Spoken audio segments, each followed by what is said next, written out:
Hoje, em 9 minutos, a gente volta a um tema muito recorrente aqui no programa, que é ficar discutindo perspectivas, cenários e, principalmente, uma realidade capixaba em termos das estratégias econômicas que nossos dirigentes têm mantido e cumprido para com o nosso Estado. O que pode melhorar? Está tudo perfeito?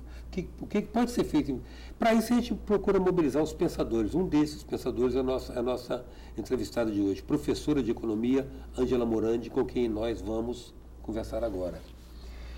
Não preciso apresentar você não, né, Ângela? Porque o pessoal do ramo aí já conhece você de alguns carnavais.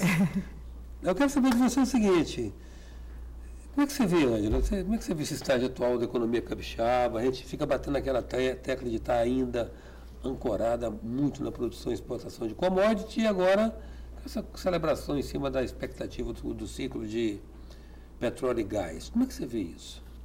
Olha, eu diria, que nós não saímos ainda do ciclo da industrialização. O Espírito Santo está tentando passar por um terceiro ciclo, acho que ingressar realmente num ciclo evolutivo superior, digamos, né, há algum tempo, que é o ciclo da diversificação, é o ciclo do conhecimento, né, é o ciclo da tecnologia, da ciência e da tecnologia.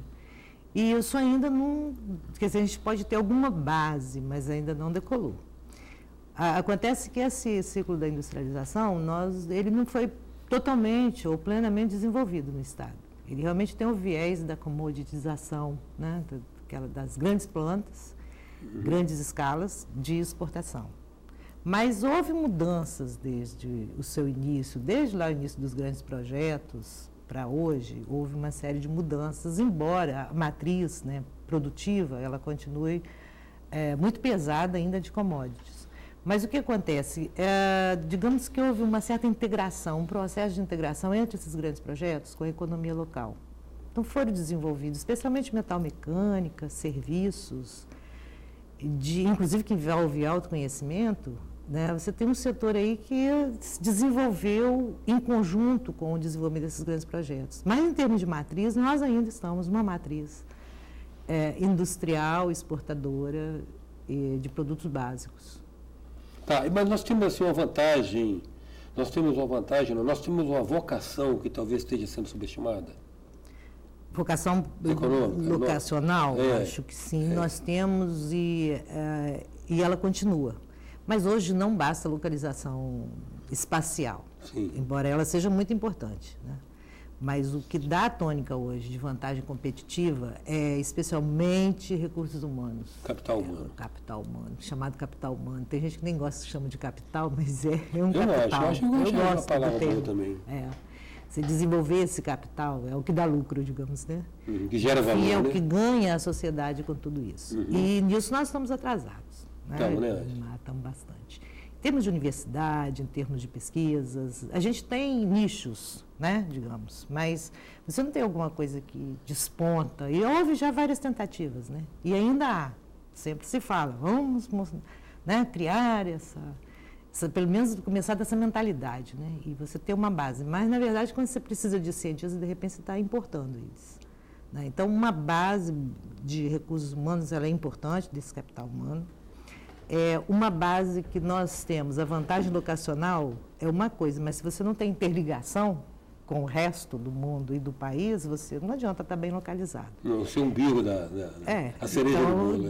Né, você não tem uma ferrovia que liga para o Sudeste, não tem uma que liga para o Nordeste, tem uma que vai para o Centro-Oeste, mas ela é limitada, no sentido que, né, ela é muito especializada, com a bitola também que não dá para se comunicar com outras. Enfim, você tem poucas ferrovias, embora haja aí, já está no projeto, né, você vai ter certamente vai sair do projeto, a ferrovia que vai cortar o estado longitudinalmente na vertical, mas ainda não saiu, né? Então você tem uma base de uma boa localização, no entanto, você tem que desenvolver outras coisas, que é a logística. Então, ser uma plataforma logística aqui significa você ter uma plataforma de comunicação, e não é só de transporte, né? Mas transporte é rodovias, aeroportos, ferrovias, de comunicação, né? Que é uma infraestrutura importante, Então você se liga com o resto do mundo e tem capital humano. Né? Então não basta ser... Mas a localização é muito boa. É muito bem localizado, próximo dos grandes mercados nacionais. Eu não concebo um Estado brasileiro mais bem localizado. Não tem. Não há. Não há. Isso perde tudo. Então, isso já é uma coisa, quer dizer, natural, mas tem que ser outras coisas serem construídas. Uhum. Agora, a questão também é a seguinte, né, Ângela? Não sei se é uma coisa que é um vício da nossa cultura, da nossa cultura política. A cultura política, não sei se com P minúsculo ou P maiúsculo, é o seguinte: cada governante estabelece suas diretrizes. Por exemplo, você tá participando do 2530, né?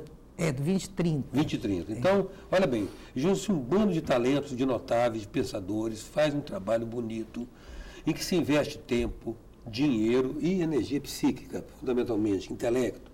Aí de repente, altera o poder, aí a outra pessoa que vem, às vezes, ela não tem sentimento, não se constrói, às vezes, um compromisso com a sociedade, o compromisso, às vezes, é com um mandatário de plantão. Aí o novo mandatário pega e revoga aquilo tudo, estabelece as prioridades dele, inclusive por um prurido tão bobo, tipo, não vou colocar empada no bolo de ninguém, né? Uhum. Eu vou fazer agora do meu jeito, perde tudo aquele... Isso acontece, mas isso nem é um problema do Espírito Santo, do Brasil. Não, é Brasil. O Brasil não pensa a longo prazo, né? Você vê mesmo a política macroeconômica do governo, ela não dá direção nenhuma. Não é errática. Você não sabe para onde ela está indo, né? Errática. Ela vê uma inflação aparecendo e vai tomando umas medidas aqui e acolá para abafar aquilo, né? Uhum. Vê um setor que está com dificuldade, abaixa um pouco o imposto por um tempo, né? E os preços ficam ali meio que mais baixos, aumenta a demanda, aí acertou, desacerta outro lugar.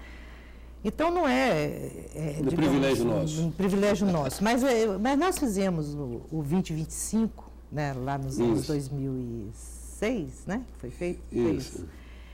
E ele colou, digamos assim. O 2025 ele foi uma referência, porque você fazer um planejamento de longo prazo, ele é como se fosse um horizonte para todo mundo olhar. Sim, né? Seja os empresários, a sociedade, o governo, os governos que são sucessivos, as prefeituras. Então, não é um plano de governo.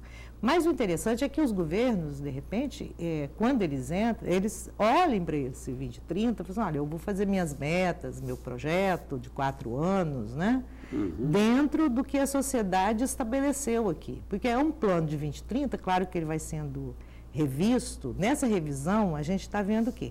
Nós avançamos do 2025 para o que a gente está vendo hoje em muitas coisas. Em outras, não. Em outras, a gente ficou lá. Em outras, piorou. Então, você sempre tem que fazer essa revisão, mas e os projetos, aquilo que põe a mão na massa, a prática e tal, tem que ter uma referência de longo prazo. Senão, você não sabe onde você quer chegar.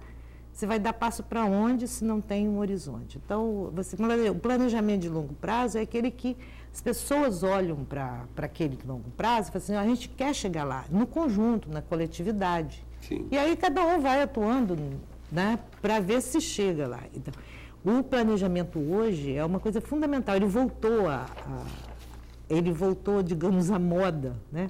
Porque na minha época lá atrás, a gente fazia planejamento, era estagiária de secretaria de planejamento, era fantástico isso. A gente fazia vários trabalhos de planejamento. Depois acabou, com inflação, ninguém planejava no dia seguinte. Perdeu-se isso. Ficou um tempo sem ninguém falar em planejamento e hoje se fala de novo. Mas ainda assim, a prática, ela ainda está... Não estamos incorporando, estamos começando, eu acho. Ângela, nós tivemos 40 anos de Fundap aí. Você acompanhou mais ou menos o mecanismo do Fundap? Pegava 11% de ICMS, pegava 8%, dava para as empresas, devolvia 3% para os municípios. Os municípios fizeram aquela farra toda com despesa de custeio, não capitalizaram isso em investimento, aumentaram as despesas. Agora acabou o Fundap, está essa ressaca total. Agora, o que eu fico me questionando é o seguinte, cadê o investimento, a poupança que se formou nesse período para investimento, né? Que os 6 economistas chamam de taxa bruta de formação de capital fixo, uma coisa assim. Que dê aqui nos postos de Vitória que não aconteceu nada, 40 anos. Na verdade, o Fundap, ele não, apesar do nome, é o Fundo de Desenvolvimento das Atividades Portuárias, ele não tinha destinação para os portos. É para dinamizar atividades que utilizavam os portos. Né? Então, ele funcionava um pouco... A concepção dele é que o Espírito Santo exportava muito e importava pouco. Então, os navios chegavam aqui vazios para sair cheio, né? Então, a ideia inicial era um pouco isso. Vamos fazer os navios também chegarem cheios, né? Para sair. Então, você ter uma certa balança entre importação e exportação. Estimular a importação de produtos. O Fundap é um pouco isso. E a partir tem todo esse mecanismo financeiro aí, que é um incentivo financeiro, né? Para a empresa importar pelo Estado. E você tinha muita importação em trânsito, que a gente chama, né? É a importação que passa pelo Espírito Santo, vai para São Paulo. Não era aqui o destino final dela. Mas as empresas acabavam se instalando aqui, né? Então, ele não era muito para desenvolver os portos, mas as atividades portuárias. Os portos, né? A gente, aqui, eu acho que tem uma coisa aqui no Espírito Santo, a gente fala, tem muito porto, tem muito, né? O Espírito Santo é bem dotado disso, etc. Tudo especializado, né? Todo especializado. Nós não temos portos aqui para exportar, por exemplo, uma diversidade de produtos. Você pega a pauta de exportação, e 90% dela é de 4, 5 produtos. A gente conta ali, né? Minério, pelotas, café, soja. Muito, né? Produtos bem comoditizados. Mas você tem os 10%, esses outros 10%, maior dificuldade de exportar. Você podia ter muito mais do que esses 10%, esses outros produtos, mas você não tem porto para isso. Os portos são especializados, por isso o Espírito Santo exporta mesmo esse tipo de produto. Eu acho que já se fala aí no Porto de Águas Profundas, como é que vem, para onde vai, está uma briga danada para isso, mas você tem que ter... Para a gente chegar a uma plataforma, uma economia de plataforma, de oferta, plataforma para chegar no mundo, você tem que ter porto que não seja especializado. Ou que ele seja, né, aberto para todo tipo de mercadoria, que seja exportável via portos. Né? E isso aí são investimentos que, daí se falou em taxa de investimento, né, o país está dos mais baixos do mundo em taxa de investimento, que é a formação bruta de capital fixo. É o quê? O componente do PIB total, da riqueza total produzida, qual é o componente que é investimento? O Brasil está em torno de 16%, né? E você tem países como a China, por exemplo, que é 34%, Índia, altíssimo, o próprio Chile é mais que o Brasil, né? 16% é quase nada, não dá nem para reposição, porque investimento você faz para reposição, porque investimento, as máquinas se desgastam, né? Os equipamentos se desgastam, tem repor. Para reposição, 16% não dá nem para reposição direito. Então, você não tem uma economia dinâmica, você vai, né? Então, esse é um grande gargalo. E aí, uma parte grande dos investimentos é justamente na infraestrutura. É a portuária, ferroviária, rodoviária, né? Você tem... Bem, nosso tempo se encerrou, mas eu quero... Amanhã nós vamos dar sequência a essa conversa com a professora Ângela Morandi, que a gente vai continuar desdobrando essas reflexões a respeito do Espírito Santo que a gente entende que pode vir a ser a partir da percepção das suas excelências e das suas falhas. Então eu convido você a estar conosco amanhã, acompanhando essa conversa com a professora Ângela Morandi. Até já. Sou passageiro.